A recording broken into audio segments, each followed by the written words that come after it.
Welcome back to the List Building Lifestyle. I'm your host, Igor Kafetz, and today I'm hosting my dear friend Stephen Summers from Ireland, who built an eight-figure company with just 60,000 people on his email list. He agreed to come on the show and disclose all of his advanced techniques to building trust with his email list that allow him to not only make a ton of money, but routinely place in the top five for virtually any joint venture or affiliate competition or launch that he participates in. So, mate, welcome to the show. Igor, it's great to be here finally. Was tricky scheduling wise, but I'm so happy to be here to talk to you and your audience. And I want to make something clear to all of you listening. I have nothing to sell you today. I'm here just to talk, share value, and I'm here because Igor is a great guy. So I look forward to getting into it all. That's so amazing because it's a marketing podcast that sells nothing. This is Yeah, absolute the best type of podcast you can listen to. Um, for sure. so, for those of our listeners who don't know you, and in spite of you having been, built a huge company, to like you were like under the radar for me up Yeah. until maybe a year ago, right? So for those of you who don't know you, just use this opportunity to brag. Just give us, lay it down, lay the smack down, like your top achievements to date for you and your company. Yeah, well, yeah, it's interesting you say that we are under the radar. Definitely, as we go forward, as we grow my company, Marketplace Superheroes, I do not want to be as under the radar as we were, but I do think that was part of how we've been so successful, which I'll definitely talk about today. But yeah, so my company, I've got a number of different businesses we run. Currently run Marketplace Superheroes. I'm the co-founder of that company, and I am the person who's in charge of building up our tribe and of course growing the company as well as taking care of all of our amazing clients. But not only that, we run a freight company called Superhero Freight, where we help our Amazon sellers who we teach Amazon selling and marketplace superheroes. We basically have our freight company and we import products from China to the US, the UK, Canada. We have warehouses in all those different countries. We also run a solutions and services company for our Amazon sellers as well. So you can see we've gone very deep in the niche that we're in, which is a little bit of a hint actually as to what we're going to get into today a bit more. And all these companies together make it an eight-figure business. And I started it in 2014. I had no email list whatsoever. I had no following whatsoever. Myself and my business partner.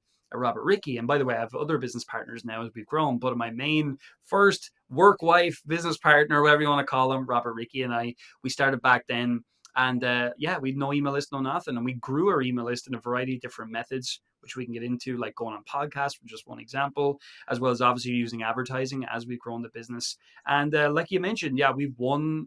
We finished top five in a lot of big joint venture competitions. We don't actually take part in that many because we are very protective about what we promote with what we call an all-out promotion.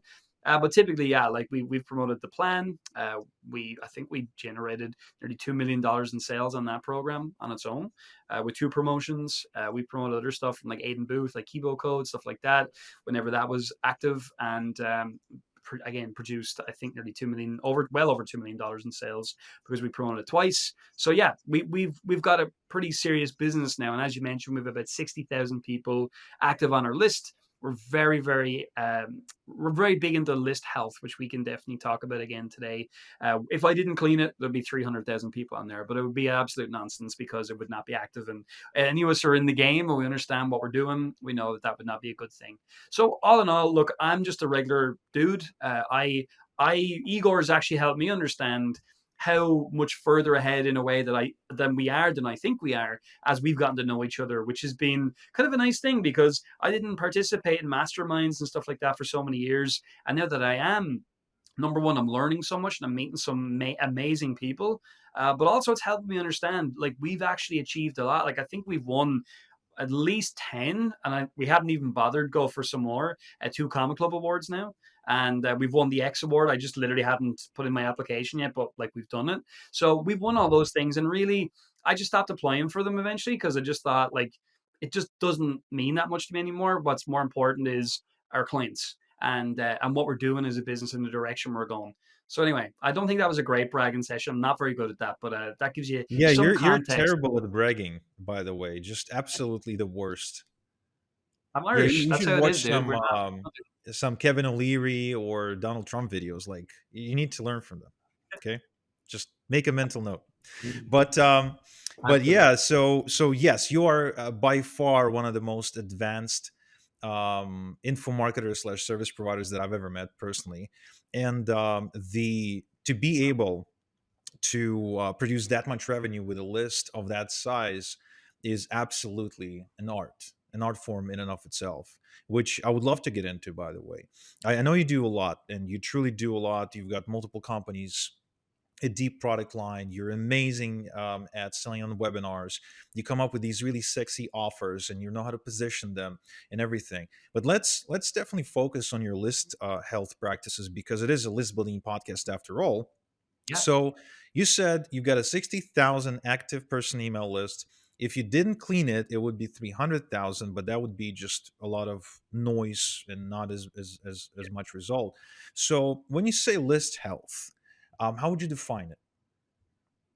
Yeah. So I would say list health is I define as how active your email list is, and when you put something out there with a clickable link, how active they're going to be, and how many registrations you can drive for a webinar, for instance. That would be another indicator of list health, let's call it. But really, it's all about making certain that the people that are on your email list are the people that are engaged, who want to hear from you, and who are actively opening your emails. Now, some people, they will define list health as people who click your links in your emails, and that, if we did that, our email list would be smaller again, right? And certainly, if you were really wanting to go that route, maybe that's what you would do. But for me, I do it on a 150-day rolling opens of 150 days. So in other words, if you don't open an email from me within 150 days, we stop emailing you, we suppress you. And that's a really important practice for us.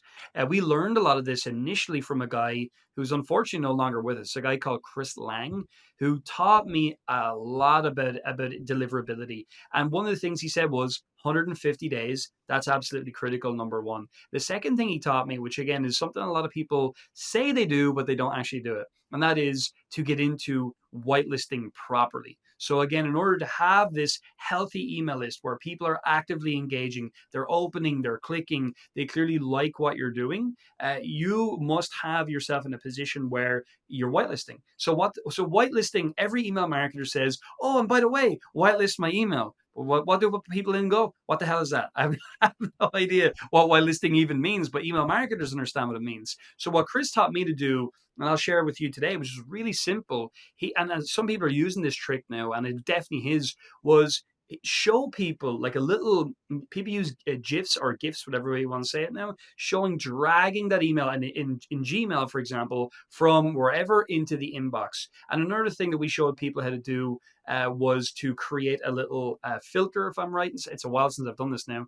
Create a little filter, and the filter basically said, always put in my inbox. And basically, what we used to do was we would live stream to our clients regularly. We still do. And we would do this from time to time. We would do a little, what we call a little whitelisting competition, whereby people would do it. They would come into the comments and say, "Yeah, I just whitelisted. I just did everything you told me to do." And we had no way to prove that, of course. But we would then say, "Great, you're entered into the competition." And of course, we would get all these emails in, and we would do little competitions. But that practice of the 150 days rolling, plus really encouraging people to whitelist and then actually showing them, was a massive game changer, because I believe 70% of our email list were actually Gmail emails, and we were in the spam folder for Gmail 100% of the time, which was a nightmare, right? And that's whenever Chris came into the business and he started teaching us this stuff.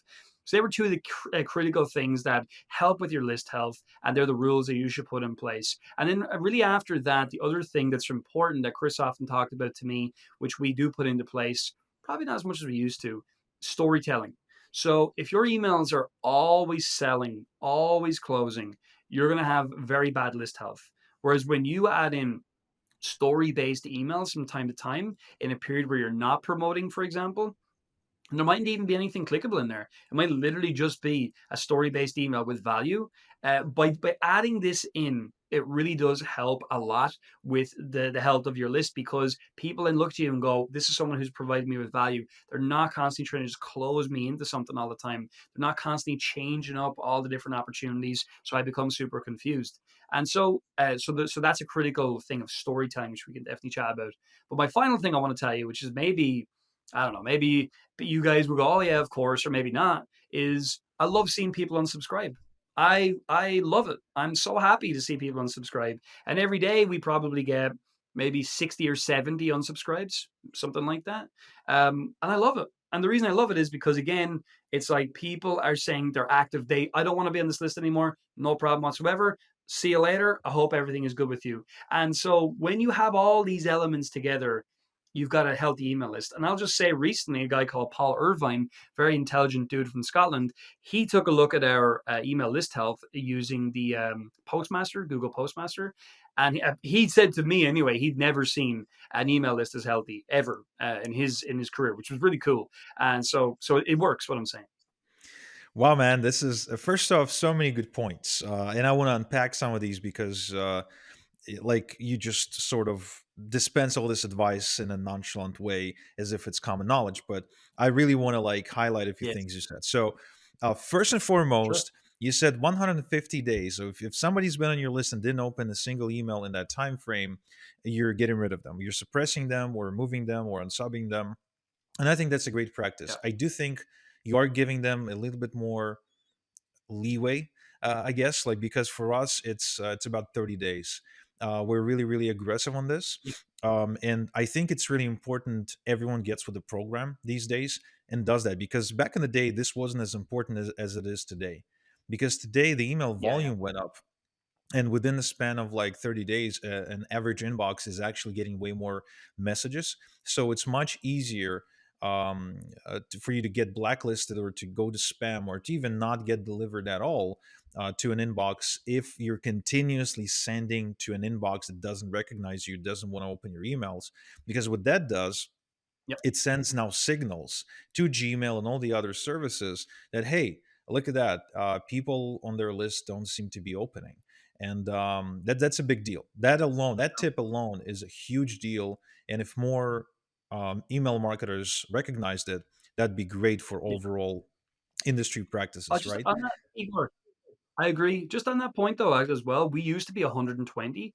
and we actually increased it to 150. And the reason for that was we actually, for whatever way our list works, every list is different, by the way. But the way our list works, that moving into 150, it captured a bit more of an active segment that enabled us to re-engage in different ways. So it was something we actually decided to do a little while ago, but we were at 120. I also would just say as well, depending on what type of business owner you are listening to the podcast today, if you're a product owner or a vendor versus a straight up affiliate, I think that changes the email list pretty considerably. And I know, Igor, you obviously are a vendor as well as an affiliate as well.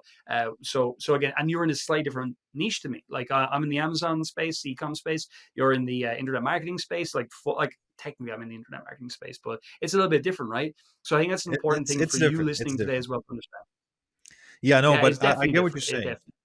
I get what you're saying, and Yeah. I think what's really interesting is it also depends on how you choose to re-engage it. You mentioned briefly that there is a re-engagement campaign, and I just brought someone onto my team who will be doing that. I didn't do that before. So before, if someone didn't Yeah. open, I was like, okay, and I just got rid of them.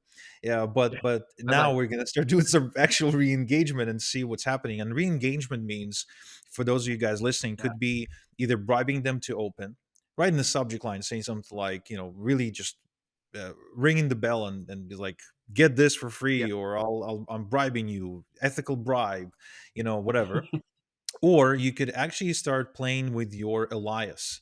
It's another advanced trick I've seen done, where let's say you're mailing as Igor Kafitz, and legally speaking, you can't really all of a sudden change your name to Steven and mail them. Like that's actually not compliant. But if you change your name to somewhat recognizable, then you can actually mail them with a different from name, which means you can go from Igor Kfetz to IK, You can go from Igor Kfets to Igor from efarming.com.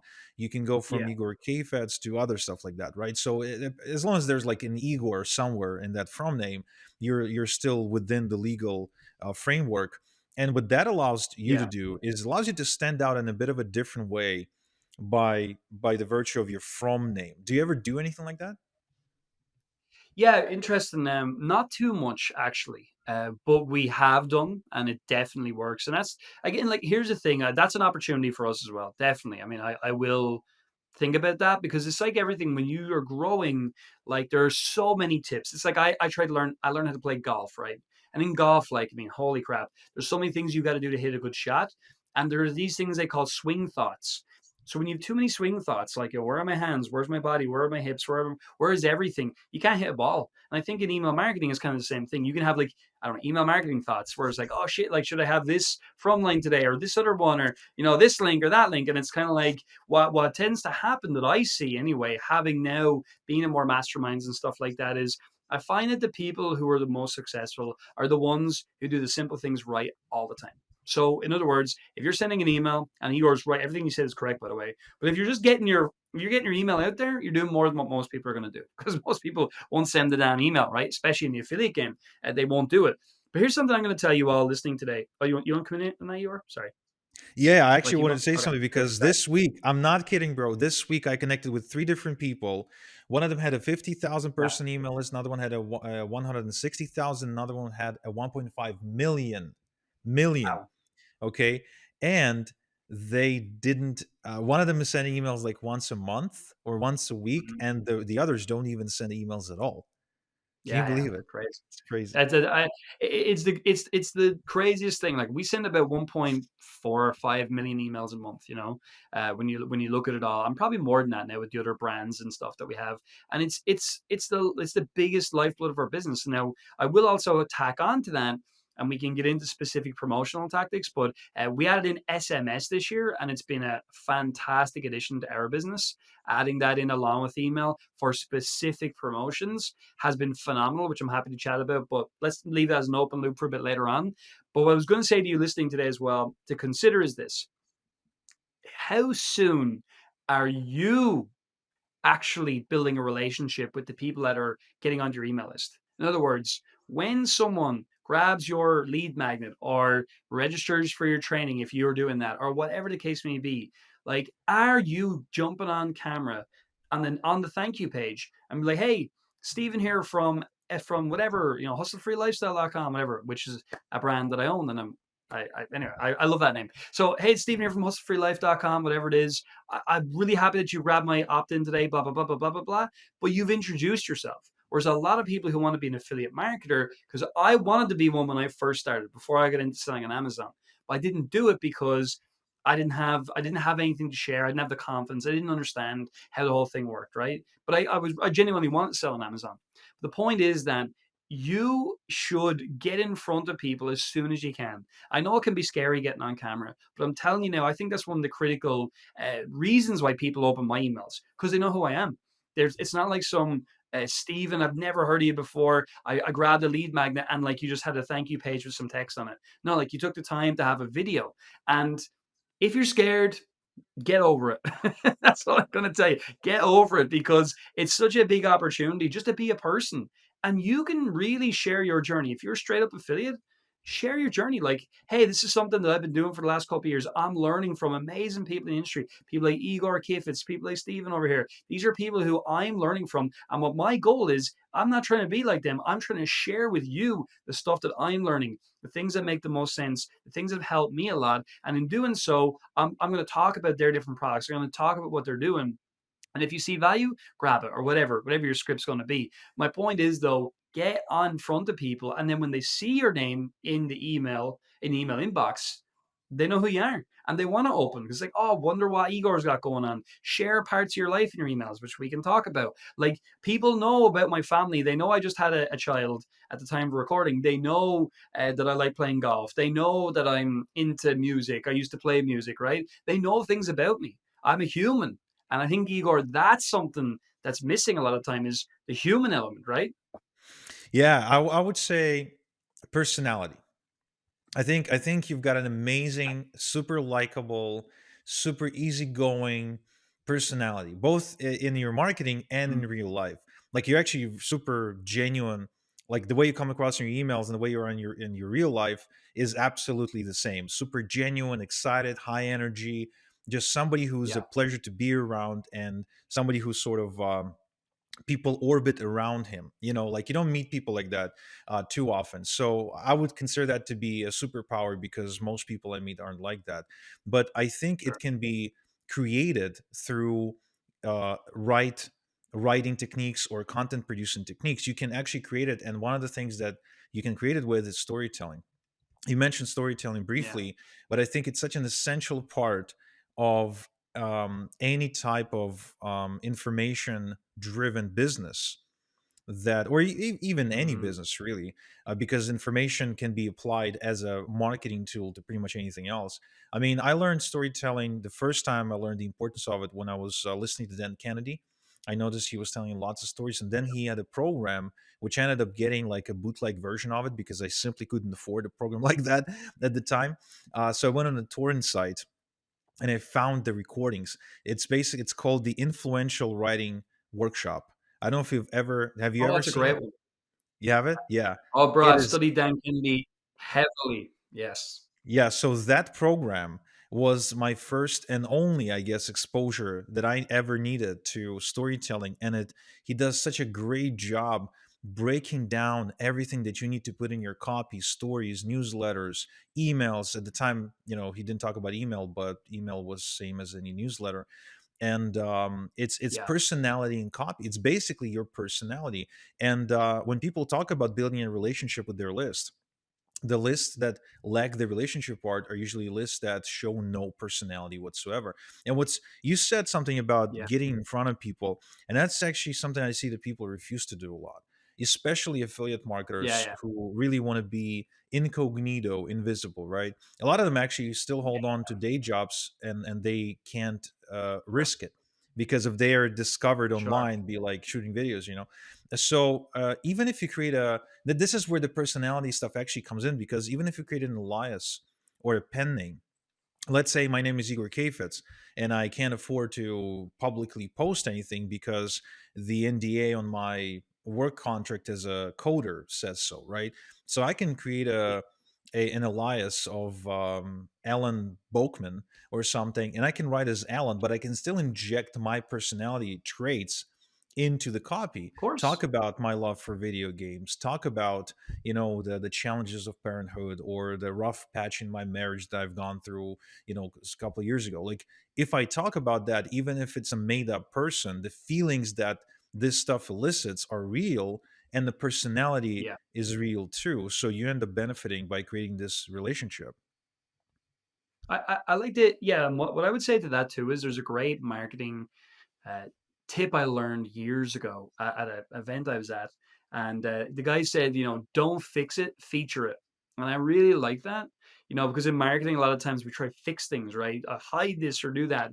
But what if you literally like told people, hey, like, here's the situation I'm in. I work in a job, it's quite a high pressure job, but this is something I'm doing so that, blah, blah, blah, blah, blah. Tell your story a little bit and be like, so you could tell people that that's the situation, like, no, you don't have to, but you could do that. Like, you could literally tell people, like, I work in this job, and part of my job is that I have to sign this NDA that says I can't, whatever, whatever, whatever. So I've decided to talk to you and blah blah blah blah blah. Like, you could do that. Again, it's not the perfect idea, but it's something that you could do. And there's a guy called Kyle Cease. He's a comedian. He was at Funnel Hacking Live one year, which some of you may have been to, the ClickFunnels event, and he was talking about something similar, and he was like, one of the things he said, which was really interesting, was he's like, whenever I'm in a conversation with somebody, if I don't know what to say, I just say exactly what's on my mind. So, for instance, if I was talking to you, Igor, and I was like, we're chatting, and like, I don't know what to say, I'd be like, I gotta tell you something. I know it sounds really weird, but I literally don't know what to say. I have no idea what to talk about today. Tell me something about you. So in other words, like, you literally say what's on your mind and you really put that out there. And I think that's part of what I do a lot of as well. I say what's on my mind a lot. I just talk, and I don't have any fear of, like, people thinking one thing or another. And I got to say, my one of my dear friends, Caelan, a guy over here in Ireland, really one of my best friends in the world. He talked to me about this years ago, and this was when I was maybe 3 years into building marketplace superheroes. And he's like, "Man, you got to be more yourself. Like you're a little bit too much. Like you're trying to put on some kind of like professionalism or something." He's like, "Just be you. Like people are gonna like you for you." And I was really afraid of that. And I have to say, from the time I did that and just leaned into people are going to like me for who I am, I just have to go for it and not be afraid. Uh, it's made all the difference to me. So, look, there's a few ideas for you to listen if you're listening today. Hopefully, you're not in that situation in general. And if you are, by the way, Igor's the guy to help you get out of that quickly because you don't want to be stuck like that forever. That's for sure. Yeah, that's for sure. You know, when I got into it, I was really afraid of that, of what you just mentioned, of being yourself and letting your Yeah. personality and shine through your copy or your emails or your whatever. I really always Yeah. thought of myself as a really really boring person, but what I didn't Yeah. realize is that most people live a boring life, and a boring life too can be a relatable one. And this is when you're creating a relationship with your list, in my opinion, this is what you're going for. A lot of people think, oh, it's about making the next big claim. I haven't made $1 million. I can't be making claims, or I haven't lost £1 million, in 3 weeks. But it's really not about that. It's more about, is this person relatable and are they real? Because the moment you answer these questions and the moment you kind of convey that to your audience, it almost doesn't matter what you're selling.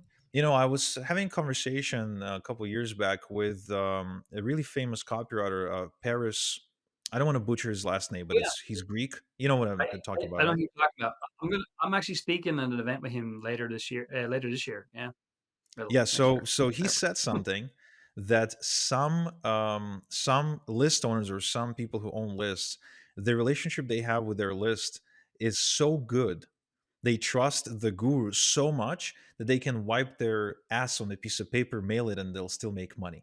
He was that blatant about it. He likes to use word pictures, as he calls them, right?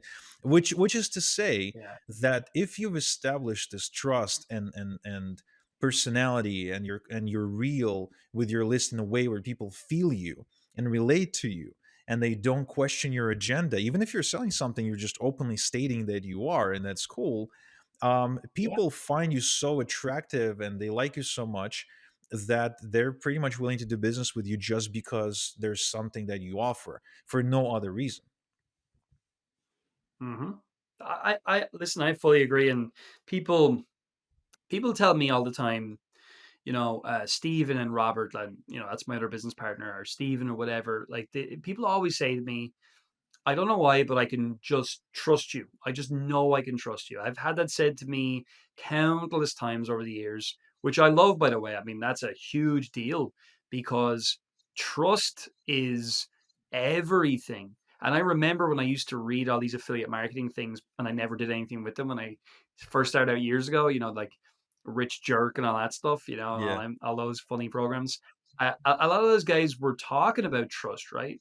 But and they would say things like, "Oh, when you're affiliate, if you have trust, like they're going to listen to your recommendations and buy from you and all of that." So true, but people don't go the full. They don't go the full way on it. They'll just say something like that and be like, "Oh yeah, now just keep emailing the shit now," right? Like kind of thing, right? Rather than going, "Let's not just email shit all the time. Let's email like stories. Let's get people to know me. Let me put together free guides like regularly. Like let me put in the effort." Because just kind of moving on a little bit and talking about when we are an affiliate, because we do promote other people's programs only a few times a year. And Igor, you know this because you only see us show up on leaderboards a couple times a year. But when we do it, we treat it like our own product number one. And also, we're really like huge on let's give as much value as we can up front to our tribe because we've if we're promoting something, that means we believe in it. We believe it's the right thing. And now, like I've gone the full way. Like even now, we're going to promote something. I think you are as well, Igor. I'm not sure. In the new year, at the time of recording, And and yeah. like we've literally put somebody on And I do this not to look go and forward do to it. competing against you, man. I am seriously not looking forward to that. No, but like we put in the effort to do that. Like this guy, we've got a guy who we pay. He's gone now and he's doing the thing. He's getting results or sales or whatever he's getting. He's doing well. I don't want to talk too much just in case. But just to say, like he's gone and doing the thing, and now we'll share that with our tribe. Here are the results. Here's what happened. Because when it comes to trust, we have promoted things in the past, which I won't mention what, and we didn't put in that level of effort and the products were not right for our tribe. And we lost a lot of people over that. People got really annoyed and they felt like, we didn't value their trust. But the reality was, we did a lot of research on the products. We knew the people creating them. We saw them. They were really good. And the reality was, the products were actually good. It's just that they weren't right for our tribe with the beliefs that our tribe had. So we learned that lesson. Whereas then, was it last year at the time of recording? Well, let's say 2021. Let's just call it. Oh no, you mentioned an We actual date. This is not live. yeah, no. Sorry, guys, we've ruined it all for you. So 2021, we promoted the plan, which was a crypto offer, and we did two promotions for that, and then we generated nearly $2 million, like I said at the top of the call today. But it was different. People loved it because we had done it. So everything, we literally shared our results. We showed people what we were doing. We shared everything. And so when it came to actually promote the offer, people were like, "Well, look, I see the guys are getting results with that. We always said, I don't know if you're going to get the same as us, better or worse. I don't know. Like, I'm not you, but I really like this thing. I think it's really interesting. Have a listen and see what you think." And that's now how I promote things, pretty much. Look, I've done something with it. Here's what it looks like. Here's why I think it's a really good thing. If it's not for you, no problem. But here's why I really like it, and I'm going to do it.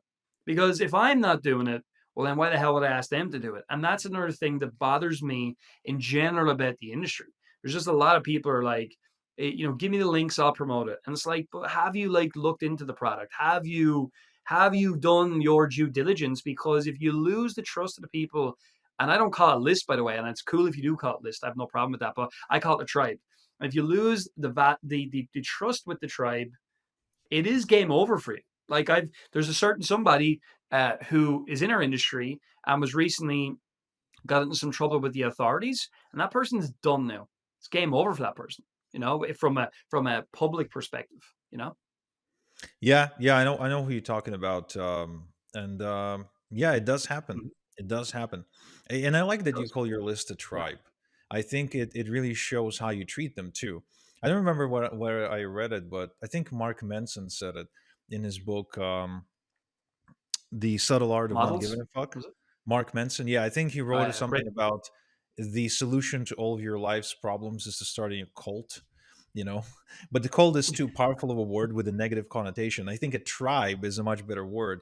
And if you do have a tribe, Yeah. even if it's only 1,000 people, maybe even 300 good people that hang on your every word, you're pretty much set for life.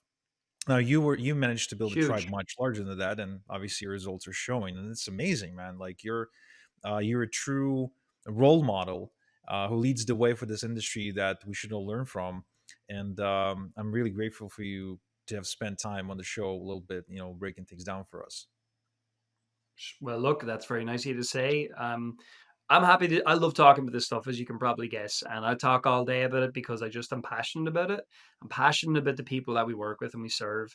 I'm passionate just about this industry, and I hope I never lose that. And and I just want you to know something else as we are wrapping up or whatever today. It's like I've not had it easy the entire time. I've gone through a lot of difficulties in business.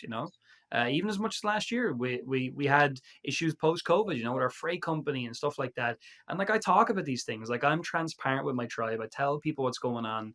And sometimes, that doesn't work with people. They don't like it, they're not happy, and they leave the tribe. That's totally cool. But I'd much prefer to have these things and be open and talk about what's going on than for people just not to know who the hell we are and what we're about. So I'll just say in closing to you listening today, you might be way behind where I am, quote unquote, but I started out just the same as anybody else. I had not one person on an email list when I started. And, now we have something really big, but I'm doing this 12 years now. I'm not doing this 0 years. And I'm actually doing marketplace superheroes and like being in the internet marketing industry for 8 years now. so nearly 9 years. So like I'm here a little while. So like don't be hard on yourself if you're not generating like hundreds of thousands a year or whatever just yet. What I would say to you is just focus and look back at what we're talking about today. Think about really being the biggest advocate for your tribe you possibly can be. And if you're not where you want to be yet, but you're sharing other people's products, just know that you're not the one who's doing the selling at the end of the day. You're the one who's building the relationship, and then you're pointing people across to amazing offers that get people great results. So there's no pressure on you. The only thing you got to focus on is being a real person, being in front of your market consistently, and just putting good stuff out there. And that's the game. That is the game. Yeah, and ask people to whitelist your email. That's also kind of important. But I know I'm just kidding. Thank you so much, man. Thanks for dispensing all this incredible advice, and I think it's definitely one for the books. One to listen and to re-listen to every now and again. Some timeless wisdom there. Hopefully, unless they change something and kill email, which I hope doesn't happen because that would suck for all of us. So I know you got nothing to sell, but if somebody was like, I really like this Steven guy, and I really want to check him out, where can they go? Maybe your YouTube channel, maybe Yeah, marketplacesuperheroes.com. Like, where can we go? yeah, definitely go to Marketplace Superheroes. There's and jump on the email list. You can watch what we're doing. Like see what we're up to, how we doing things. If that's what you'd like to do, a lot of my friends do that now. They're like, "Oh, I was watching." They're all watching our promotions now. It's just so funny, but it definitely is happening now, which is good. I do the same thing, by the way, to my other friends. So totally cool.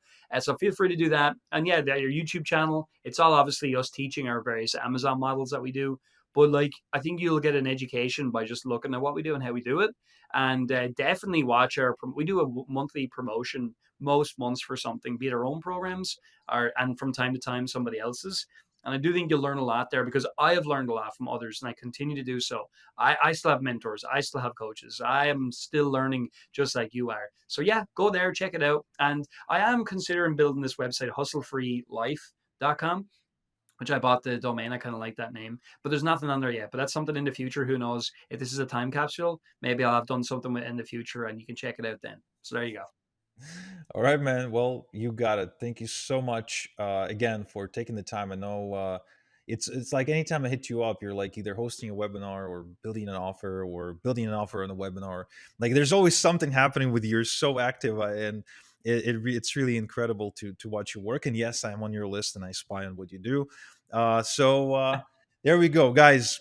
Check out hustlefreelife.com if it is available, if it is up. If not, then head over to marketplacesuperheroes.com, get on Steven's list, study him, do put him under a microscope, put him in a lab, put him in a jar, white label those emails, label them with something like study this, and put them in a special folder, print them out, do whatever you need to do.